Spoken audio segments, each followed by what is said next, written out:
نحمده ونصلي ونسلم على سيدنا ومولانا محمد رسوله النبي الأمين المكين الحنين الكريم الرؤوف الرحيم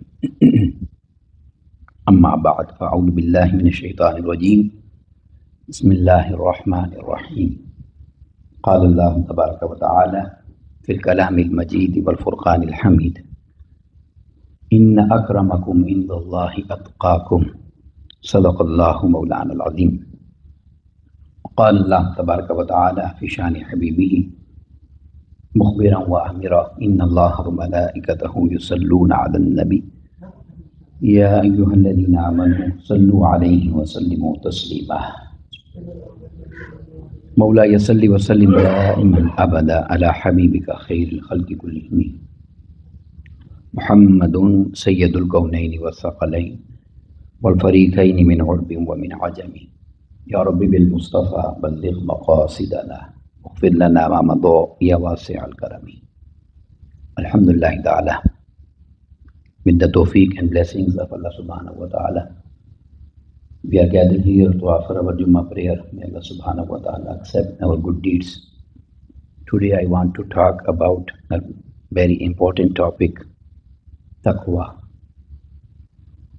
Because the taqwa was the real goal and target to achieve in Ramadan for every Muslim. And I want to explain today the verse from chapter Al-Hujurat, verse number 13, small part of the verse. Inna akramakum indallahi atqakum. Surely the most honorable among you in the sight of Allah subhanahu wa ta'ala is the most pious among you. The person who is the muttaqi and who has the great value of taqwa in his heart, he is the most honorable person in the sight of Allah subhanahu wa ta'ala. What is the taqwa and what is the meaning of the taqwa? The real meaning of taqwa is the fear of Allah subhanahu wa ta'ala on every step of your life. And fear of Allah subhanahu wa ta'ala means that our life should be lived according to the orders of Allah subhanahu wa ta'ala. So if a person living a life like that, he is obeying the every order of Allah subhanahu wa ta'ala, he is the real mu'min and real Muslim and the real muttaqi. That's why Allah subhanahu wa ta'ala says, Inna akramakum indallahi atqakum. In the sight of Allah subhanahu wa ta'ala, the most beloved person is the person who has the status of taqwa in his heart. According to Hazrat Abu Hurairah radiyallahu ta'ala an, Qila ya Rasulullah sallallahu alaihi wasallam, man akramun nas? Same question was asked the Holy Prophet sallallahu alaihi wasallam. O beloved Prophet sallallahu alaihi wasallam, tell us about the person who is the most chosen and beloved person in the sight of Allah subhanahu wa ta'ala. Then the Holy Prophet sallallahu alaihi wasallam replied that, Qala atqahum. If you want to know about the person, beloved person of Allah subhanahu wa ta'ala, is the person who has taqwa in his heart, the most pious person. And this is the hadith from Bukhari and Muslim, the muttafaq alayh hadith. And if someone gets the status of taqwa, so this is the way to enter the paradise and the Jannah. According to Hazrat Abu Hurairah again radiyallahu ta'ala. This is hadith from Tirmidhi Sharif. قال سئل رسول الله صلى الله عليه وسلم عن أكثر ما يدخل الناس الجنة. That the Holy Prophet sallallahu alaihi wasallam was asked, what are the actions that will lead the people to paradise more? How can people get the paradise? Which action helps to get the paradise? The Holy Prophet sallallahu alaihi wasallam said, قال تقوى الله وحسن الخلق. Two things. One, the fear of Allah subhanahu wa ta'ala, the taqwa, and the other one is the good character. Two things. If you have these two qualities, you have the way to enter paradise. Then asked the Holy Prophet sallallahu alaihi wasallam, they asked the question, وَسُئِلَ عَنْ أَكْثَرِ مَا يُدْخِلُ النَّاسَ النَّارِ. Then the Holy Prophet sallallahu alaihi wasallam was asked about the actions who lead the people to the hell of the fire. Qala Rasulullah sallallahu alaihi wasallam, the Holy Prophet sallallahu alaihi wasallam said, Al-fam, first thing which lead a pupil and person to the hell of the fire is his tongue. And second thing he said, wal faraj, and the second thing is the pupil is leading to the hell of the fire is the private parts. If you are not using according to the Islamic principles, your tongue and your private part, this will lead you to the hellfire. So یہ دو چیزیں ہیں جو کل صاحب نے یہاں بیان فرمائی، اور میں اسی پر آج اپنی بات کو بڑھانا چاہتا ہوں اور چند چیزیں آپ کے سامنے عرض کرنا چاہتا ہوں کہ دیکھیں، تقویٰ ایک ایسی چیز ہے کہ یہ انسان کو صحیح معنی میں مومن بناتی ہے، اور اگر انسان کی زندگی میں تقویٰ نہ ہو تو وہ حقیقت ایمان کا لطف حاصل نہیں کرتا، یعنی براہ راست مسلمان ہو سکتا ہے۔ اور میں اس پہ اس لیے آج بات کر رہا ہوں کہ دیکھیں، اللہ رب العزت نے ہمیں جو رمضان دیا تھا، اس رمضان میں بھی ایک ٹارگٹ تھا جو اچیو کرنا تھا ہر مسلمان نے، اور وہ تقویٰ تھا۔ سورہ بقرہ میں اللہ رب العزت نے فرمایا، یا ایھا الذین آمنوا کتب علیکم الصیام، تم پر روزے فرض کیے گئے ہیں، کما کتب علی الذین من قبلکم، جیسے تم سے پہلے لوگوں پر فرض تھے، اور کیوں؟ لعلکم تتقون، تاکہ تم متقی بن جاؤ۔ اور یہ جو لعلکم ہے، یہ امید کے لیے آتا ہے، گارنٹی نہیں ہے اس کے اندر، شاید تم متقی بن جاؤ۔ اس کی وجہ کیا ہے؟ اب یہ ٹاپک نہیں ہے مگر میں عرض کر دیتا ہوں۔ اس کی وجہ یہ ہے کیونکہ ہر کوئی روزے کا حق ادا نہیں کر سکتا، حقیقی روزے کا، اس لیے ہر کسی کو ضمانت نہیں دی کہ وہ متقی بن جائے گا، مگر روزہ دیا اسی لیے ہے کہ متقی بنا جائے۔ اب ہم نے 30 دن اگر رمضان کے گزار دیے ہیں، روزہ بھی رکھا، سحر و افطار بھی ہوا، تراویح بھی پڑھی، بڑی راتوں میں جاگے بھی ہیں، اللہ سے دعائیں بھی کی ہیں، اور اگر تقویٰ کی منزل حاصل نہیں ہوئی تو حقیقت میں کچھ حاصل نہیں ہوا۔ سیدنا فاروق اعظم رضی اللہ تعالیٰ عنہ تشریف فرما تھے، اور باہر شور اٹھ گیا، چاند نظر آ گیا، عید ہو گئی، عید ہو گئی۔ تو سیدنا فاروق اعظم رضی اللہ تعالیٰ رونے لگ گئے، رونے لگ گئے۔ لوگوں نے پوچھا آپ رو کیوں رہے ہیں؟ عید کا موقع ہے، خوشی کا۔ تو آپ نے فرمایا عید اس کی ہے جسے تقویٰ حاصل ہو گیا ہے، کیونکہ یہ جو ایک آسان پیریڈ تھا تقویٰ حاصل کرنے کا، اگر اس میں ہم تقویٰ حاصل نہیں کر سکے تو عید کیسی ہے؟ اب تقویٰ کیا ہوتا ہے؟ دیکھیں، سمجھنے کی اس کو کوشش کرتے ہیں تاکہ ہم اس راستے پر چلنے والے بنیں۔ تقویٰ یہ ہوتا ہے کہ انسان اپنی مرضی کی زندگی نہ گزارے۔ سنیے گا بات توجہ سے، انسان اپنی مرضی کی زندگی نہ گزارے، انسان اللہ کی مرضی کی زندگی گزارے۔ اور کسی بزرگ کا ایک قول ہے، بڑی خوبصورت بات انہوں نے کہی ہے۔ دیکھیں، اللہ رب العزت نے جو ہمیں یہ زندگی دی ہے نا، اور یہ زندگی اور موت جو اللہ نے بنائی ہے، اس میں 2 زندگی اور 2 موتیں ہیں۔ زندگی بھی 2 بار ملتی ہے اور موت بھی 2 بار آتی ہے، اور یہ قرآن مجید کا اصول ہے، یعنی یہ میری بات نہیں ہے۔ رب کائنات نے فرمایا سورہ بقرہ میں کہ کیف تکفرون وکنتم امواتا، کیف تکفرون باللہ وکنتم امواتا، تم اللہ کا انکار کیسے کر سکتے ہو؟ تم تو مرے ہوئے تھے۔ اموات، مردہ، یعنی تم نہیں تھے پیدائش سے پہلے، اس کو موت کہا۔ موجود نہ ہونا، اس کو موت کہا۔ اور پھر اللہ رب العزت نے فرمایا فاحیاکم، میں نے تمہیں زندہ کر دیا، یہ جو زندگی میں آپ گزار رہے ہیں، دس لائف۔ پھر کہا کہ ثم یمیتکم، پھر تمہیں موت ملے گی جو ہمیں قبر تک لے جائے گی، یعنی وہ پروسیس جو ہے قبر پہ جانے والا۔ ثم یحییکم، پھر تمہیں زندہ کیا جائے گا، پھر قبر میں زندگی ملے گی، قبر میں حساب و کتاب، سوال و جواب ہوں گے، وہ ڈیفینیٹلی زندہ سے ہوں گے نا، مردہ سے کیا پوچھنا ہے۔ ثم الیہ ترجعون، پھر اسی زندہ حالت میں اللہ کی طرف آ جاؤ گے تم لوگ۔ تو دیکھیں، 2 موتیں اور 2 زندگیاں بیان ہوئی ہیں۔ اب اس آیت کی تفسیر میں اللہ والے یہ فرماتے ہیں کہ دیکھو، اللہ نے انسان کو 2 زندگیاں دی ہیں، ایک زندگی انسان کی مرضی کی ہے اور ایک زندگی اللہ کی مرضی کی ہے۔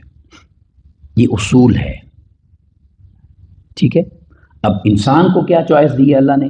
انسان کو چوائس یہ دی ہے اللہ نے کہ وہ چاہے تو یہ زندگی اپنی مرضی کی گزارے، یہ جو 30 40 50 60 سال کی زندگی ہے، یا چاہے قبر میں آنکھ کھلنے کے بعد اپنی مرضی کی گزارے، یہ چوائس اس کی ہے۔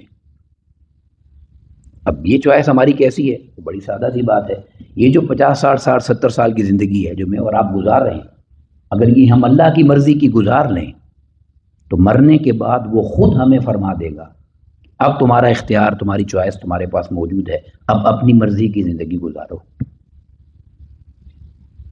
اور اگر ہم نے وہ چانس یہاں لے لیا اس دنیا میں، اللہ کی نہ سنی، اپنی ہی کرتے گئے، تو مرنے کے بعد یہ چوائس ختم ہو جائے گی، پھر وہی ہوگا جو وہ چاہے گا۔ تو اب سمجھدار انسان وہی ہوتا ہے جو 50 60 سال قربان کر دے اور ہمیشہ کی زندگی اپنی مرضی کی لے لے۔ تو اگر اس دنیا میں جو لوگ اللہ کی مرضی سے زندگی گزارتے ہیں وہ متقی ہوتے ہیں، حقیقت میں تقویٰ یہ ہے، اور اس کی بہترین مثال رمضان میں موجود ہے۔ بہترین انسان رمضان میں اس کو سمجھ سکتا ہے۔ وہ کیسے؟ اب یہ جو اللہ نے کہا نا کہ تم پر روزے اس لیے فرض کیے گئے ہیں کہ تمہیں تقویٰ نصیب ہو جائے، لعلکم تتقون، وہ کیسے؟ وہ اس لیے کہ دیکھیں رمضان ایک ایسا پیریڈ ہوتا ہے، ایک ایسا ٹائم ہوتا ہے، ایک ایسا موسم ہوتا ہے، آپ کہیں سیزن ہوتا ہے، جو بھی آپ کہیں اس کو، ایک ایسا وقت ہوتا ہے اللہ کی طرف سے خاص مہربانی کا کہ اس میں انسان جانتے بوجھتے ہوئے گناہ نہیں کرتا، ٹھیک ہے، پوری کوشش کرتا ہے گناہ نہ کرے۔ گناہ اس نے کیا کرنا ہے؟ وہ تو جائز کام بھی نہیں کرتا۔ یعنی صبح آپ سحری اذان ہو گئی، آپ مغرب کی نماز تک پانی پینا ناجائز ہے؟ بولیں پانی ناجائز ہے، کھانا حرام ہے، ہم نہیں کھاتے، حلال کو بھی چھوڑ دیتے ہیں۔ یعنی فجر سے لے کر فجر کے ٹائم، سحری کے ٹائم سے مغرب تک ہم ہر حلال کام بھی چھوڑ دیتے ہیں جو روزے کی پابندی ہے۔ کیوں؟ کہ اللہ نے ہم سے ڈیمانڈ یہ کیا ہے۔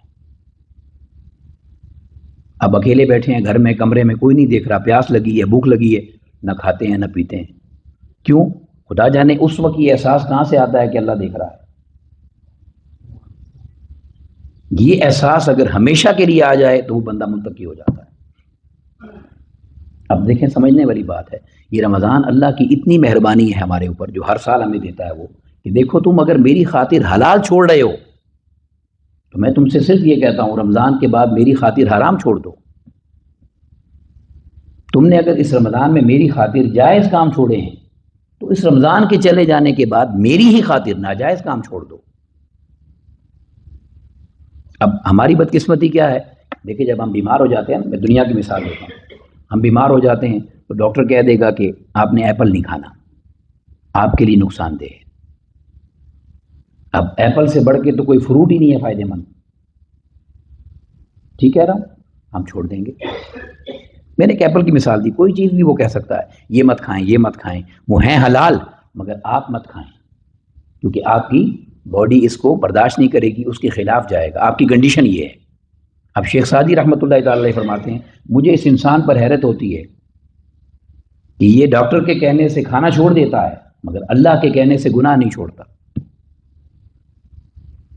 تو یہ ہے بیماری، اس وجہ سے تقویٰ نصیب نہیں ہوتا۔